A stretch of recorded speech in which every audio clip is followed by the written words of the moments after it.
Welcome to Startup Health TV, where we celebrate the entrepreneurs and innovators who are transforming health. I'm Logan Plaster. My guest right now is Missy Lavender, CEO and founder of Renalis. Missy, always great to see you. Nice to see you, Logan. Thanks for having me. All right, let's just level set. Give me the Renalis pitch. So, Renalis is creating software-based solutions below the belt for people assigned female to start.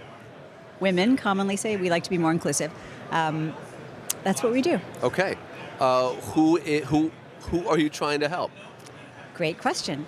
One usually thinks of the patients because the patients are the ones with these very debilitating, expensive chronic disorders. But we created Renalis at the need of the providers. Oh, interesting. Okay. Yes, they were the ones in pain, hair on fire. Tell me more. Why? Yeah, so all of these disorders are chronic conditions. Okay. And the specialists at the top of the pyramid are essentially surgeons. And what they're trained to do are procedures.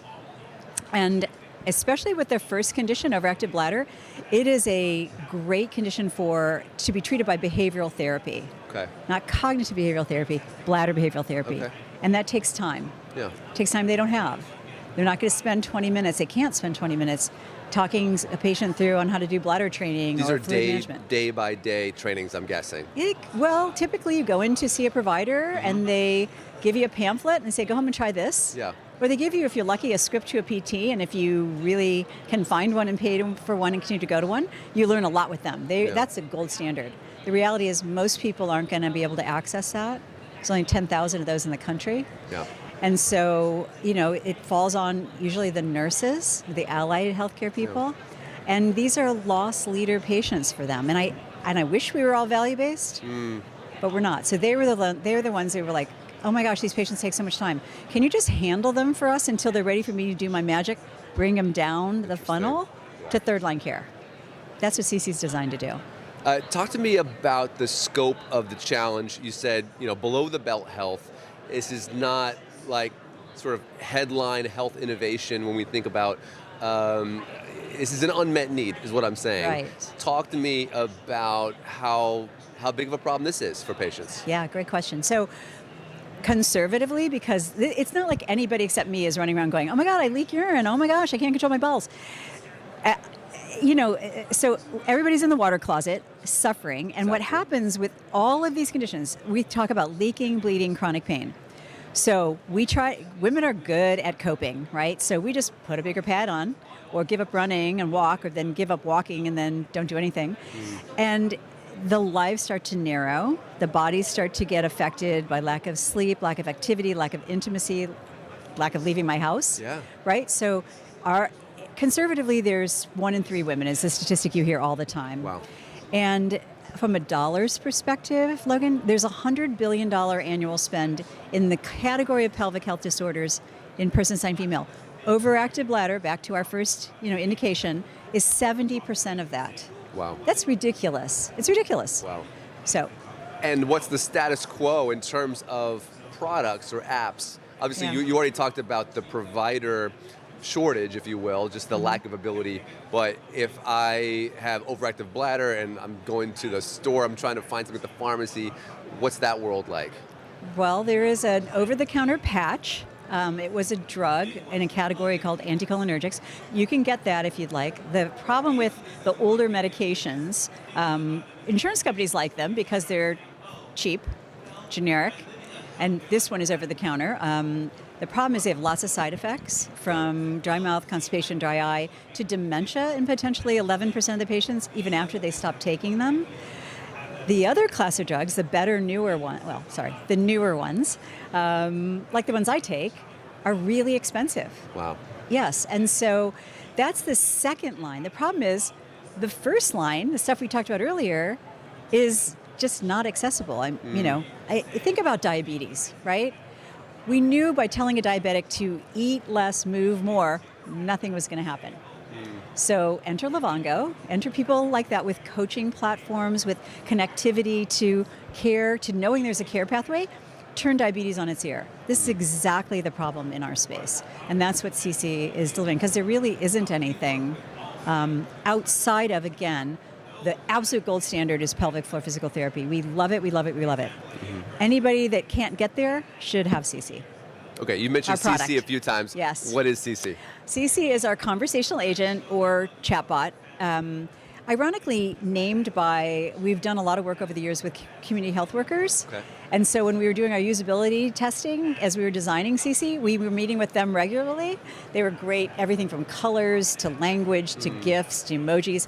But they named her. I wanted to call her Coco because she coaches and connects. Okay. They're like, no, we want to call her CeCe because it sounds like CeCe. Like, good, like that. Okay. So that's actually our next expansion market. Okay. Is into the Latinx space. Okay, and you said, okay, so it's a chatbot.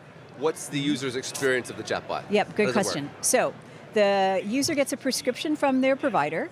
They go to their digital pharmacy, which we'll connect them to. They get an access code. They go onto their, this is important, their device. We've web-based developed it, so it can be a computer, a tablet, or a smartphone, which is important for access. And they log in, they give themselves a name, Logan, and they then get started with CeCe. And the first thing they do for day one is they fill out a bunch of validated questionnaires, things they would do if they were in a urologist's office, in a much more fun way, because she's very conversational, think credible, accessible, medical. Then she says, guess what? The next 3 days, we're going to collect we're going to have you experience a digital bladder diary. Okay. Never very much fun. We've made ours as easy and fun as we can, but we give it this caveat of like, look, we're going to take those data and your patient goal, and from there, you're going to have an individualized journey that fits what you want out of this. Yeah. And so the patient then takes off. 4 weeks, we do another one-day diary. At the end, we do the diary and the same questionnaires, and that's it. So it's an 8-week journey, and unless they're either not getting better at the midpoint or something happens where their symptoms are getting worse, so far that hasn't happened, knock on wood, they don't talk to their provider.